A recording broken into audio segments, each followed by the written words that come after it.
Hello dear student, I welcome with the greetings. Assalamu alaikum rahmatullah. This class is brought to you by Silat Sodar Online School. Let's go to the topic of the class. To see the topic of the class, to know the topic of the class, let's go to the slide. You are welcome. And let's go to the topic of the class. If you are using a mobile device to see a larger screen, you have to rotate your mobile. Now here is my introduction, and this is the class information. Look, read the dialogue and guess the topic of the class, won't you? Teacher wants to make his student talk. Your name is Tausif Adil, isn't it? Yes sir. Teacher, your village name is Shotro, isn't it? Student, yes sir. Teacher, your mother loves you very much, doesn't she? Yes sir. If you read this dialogue, you will see a few common words here, and can you guess what can be the topic of our class? Here you can see three questions. By answering three questions, you will easily find, you will easily reply, you will easily say the topic of the class. So, well done. Well done. You have said it for your thinking, for your imagination. Our topic is on tag question. Part 1, and this is the introduction of tag question. Look, this class is a basic class of tag question.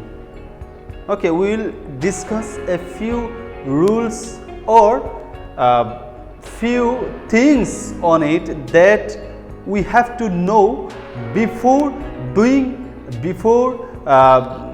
going to task on tag question.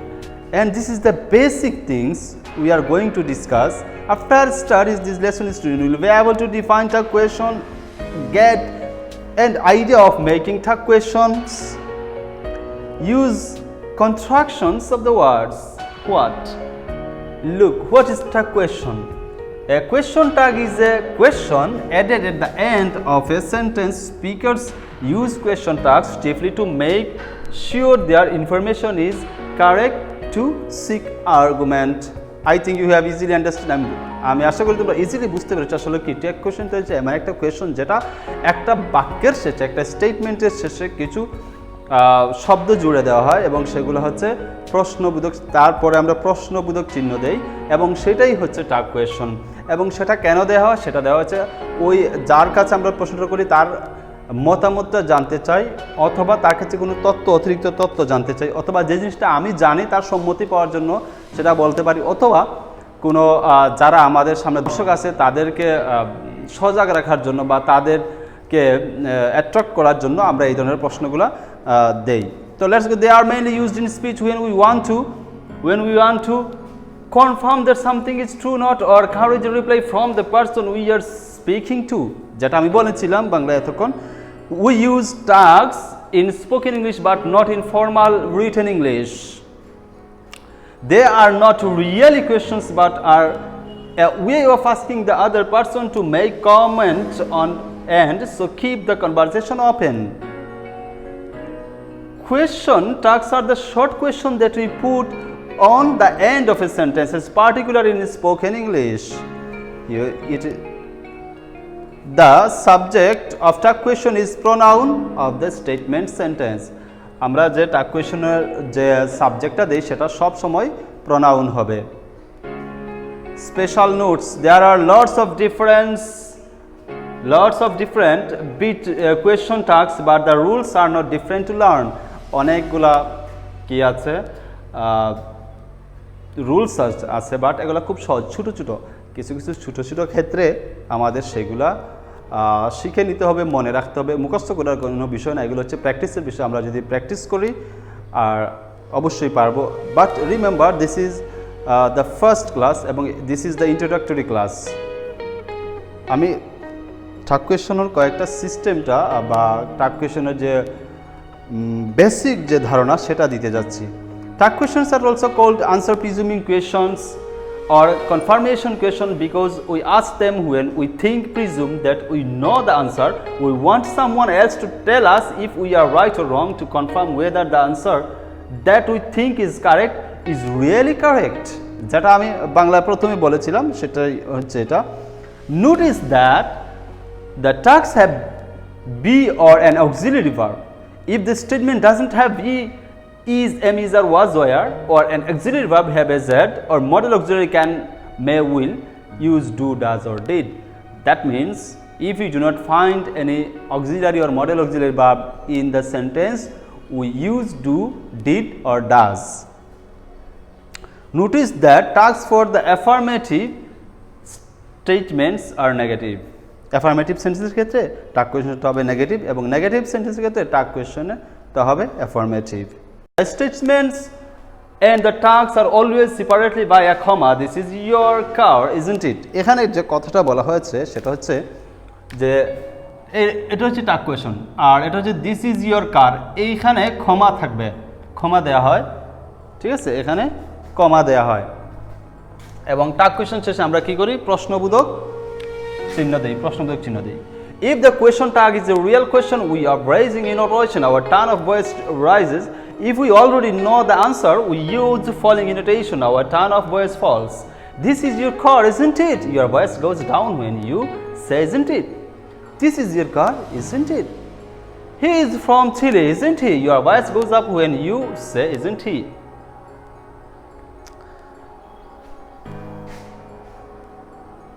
Let us see some contracted form of the verbs in the table. Contracted form মানে আমরা অনেকেই সেটাকে বলা হয় contraction বা short form বলে থাকি। যখন আমরা কোনো শব্দ, ভালো করে এটা তোমরা দেখে রাখো, যখন টাগ কোয়েশনে আমরা সাধারণত শর্ট ফর্মগুলা ব্যবহার করি।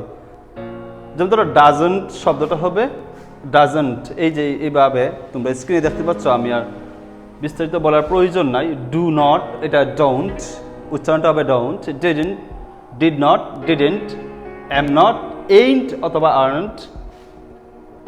isn't, is not, are not, aren't, has not, hasn't, have not, haven't, had not, hadn't। অর্থাৎ এইভাবে আমরা টাগ কোয়েশনে আমরা এই শর্ট ফর্মে আমরা ব্যবহার করব। তারপরে আরও কিছু শব্দ দেওয়া আছে, সেগুলো একইভাবে wasn't, was not, wasn't, were not, were not, shall not, shalln't, shan't, will not, won't, shouldn't, shouldn't। এইভাবে তোমরা স্ক্রিনে দেখতে পাচ্ছ অবশ্যই। আরও কিছু দেয়া আছে, might not, mightn't, must not, must, ought not, oughtn't, need not, needn't, এই শব্দগুলো আমরা ব্যবহার করে থাকি। If the sentence has any auxiliary verb, আমরা একটা নিয়ম সম্পর্কে আমরা ধারণা নেই। If the sentence has any auxiliary verb, it should be used in the tag questions. যেটা আমরা জানি সহজ নিয়ম হচ্ছে, যেমন এখানে we are waiting for the train, aren't you? He is not listening to me, is he? দেখো এতক্ষণ যা বলেছি মোটামুটি একটা উদাহরণের মাধ্যমে আমরা কিছুটা হলেও ধারণা পেয়ে যাই। অনেকগুলো নিয়ম আছে, নিয়মের মধ্যে সবচেয়ে কমন নিয়মটা হচ্ছে প্রায় সর্বক্ষেত্রেই প্রযোজ্য হয়। যেমন we are waiting for the train, এটা হচ্ছে সেন্টেন্স, কিন্তু এটা টাগ কোয়েশন হচ্ছে আরন্ট উই। তাহলে look at the board please. We are waiting for the train, এখানে দেখো আরন্ট উই, এই সেন্টেন্সটা হচ্ছে অ্যাফার্মেটিভ। কি অ্যাফার্মেটিভ সেন্টেন্স? এখানে অক্সিলিয়ারি ভার্ব খুঁজতে হবে। অক্সিলিয়ারি ভার্ব কোনটা? আর হচ্ছে অক্সিলিয়ারি ভার্ব, ঠিক আছে, এবং সেন্টেন্সটা অ্যাফার্মেটিভ। তাহলে কি হবে? অক্সিলিয়ারি ভার্বটা প্রথমে আসবে আর, তারপর হচ্ছে যেহেতু এটা অ্যাফার্মেটিভ সেন্টেন্স, যেমনটা আমি আগে বলেছিলাম অ্যাফার্মেটিভ হলে নেগেটিভে টাগ কোয়েশন করতে হবে। সেন্টেন্সটা অ্যাফার্মেটিভ, তাহলে নেগেটিভ করতে হলে নট যুক্ত করবে, তাহলে আরন্ট। তারপর হচ্ছে সাবজেক্ট ছিল উই, উইটা উই প্রোনাউন, তারপরে হচ্ছে প্রশ্নবোধক চিহ্ন দিতে হবে, ঠিক আছে, তাহলে আরন্ট উই। এরপরে যদি তোমরা যাও তাহলে এটাতে দেখো he is not listening to me, তাহলে he is not listening to me প্রশ্নবোধক টাগ কোয়েশন হচ্ছে ইজ হি। কেন হলো? যেমন হিটা হচ্ছে সাবজেক্ট, তারপর হচ্ছে ইজ নট, ইজটা হচ্ছে অক্সিলিয়ারি ভার্ব এবং নট থাকার কারণে সেন্টেন্সটা হচ্ছে নেগেটিভ। তাহলে কি হবে? তাহলে আমরা যে টাগ কোয়েশন করবো সেটা হবে অ্যাফার্মেটিভ, সেটা কি হবে অ্যাফার্মেটিভ। তাহলে আমরা অক্সিলারি ভার্বটা তুলে আনবো ইজ, তারপর যে সাবজেক্ট হচ্ছে হি, যেহেতু এটা নেগেটিভ এটাকে অ্যাফার্মেটিভ করতে হবে, ইজের সাথে আর নট লাগানো লাগবে না। এটাই হচ্ছে সবচেয়ে কমন নিয়ম। আরও অনেক নিয়ম বা অনেক জিনিস আমরা জানবো, ছোটো ছোটো বিষয় টাগ কোয়েশনে আছে যেগুলো আমরা শিখব, ঠিক আছে। In case of imperative sentence, generally we use will, you or won't you। আচ্ছা, ইম্পারেটিভ সেন্টেন্সের ক্ষেত্রে হচ্ছে ভিন্ন। যেমন আমরা কি শিখি, let's go to play shall we. Imperative সেন্টেন্সের ক্ষেত্রে আমরা শ্যাল উই দেই, ইয়েস, আচ্ছা yes I. Call Karim to come with us, won't you। দেখো won't you, call Karim to come with us. তো ইম্পারেটিভ সেন্টেন্সের ক্ষেত্রে আমরা won't you অথবা উইল ইউ ব্যবহার করি। লেটের পরে এইরকম থাকলে এপোস্ট্রফি দিয়ে থাকলে শুধু শ্যাল ব্যবহার করি, আর এমনিতে আমরা উইল ইউ অথবা won't you আমরা ব্যবহার করি ইম্পারেটিভ সেন্টেন্সের ক্ষেত্রে। বাকি সবগুলোর ক্ষেত্রে উইল ইউ অথবা won't you ব্যবহার করি, দুইটা থেকে একটা দিলেই হয়। আরও বিস্তারিত আমরা শিখবো পরবর্তী ক্লাসে, যখন আমি ধাপে ধাপে তোমাদেরকে এই বিষয় নিয়ে আরও আলোচনা করব। টাগ কোয়েশনের উপরে অনেকগুলো ক্লাস হবে, 3-4টা হবে, তো আমি সেগুলো ধাপে ধাপে তোমাদের সামনে নিয়ে হাজির হবো। টাগ কোয়েশন খুব সহজ জিনিস, আজকে শুধু বেসিক কিছু জিনিস নিয়ে তোমাদের সামনে আলোচনা করলাম।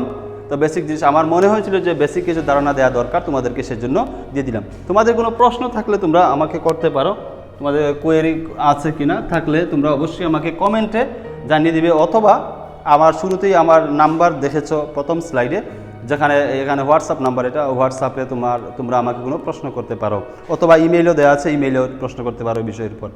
আচ্ছা, তোমরা ভাষা অনেক বেশি প্র্যাকটিস করবে, দেয়ার ইজ নো সাবস্টিটিউট, অবশ্যই মন দিয়ে পড়বে। আর সবার উপর পিস বি আপন ইউ, তোমাদের উপর শান্তি বর্ষিত হোক। সবাই ভালো থেকো, সুস্থ থেকো, বাসায় থেকো, নিরাপদে থেকো, আমাদের জন্য দোয়া করবে। আর সবাই স্বাস্থ্যের প্রতি যত্নবান হবে এবং বাসায় মন দিয়ে পড়বে, শুধু মুখ দিয়ে পড়লে হবে না, মন দিয়ে পড়তে হবে। সেই পর্যন্ত ভালো থাকো, সুস্থ থাকো, আল্লাহ হাফিজ।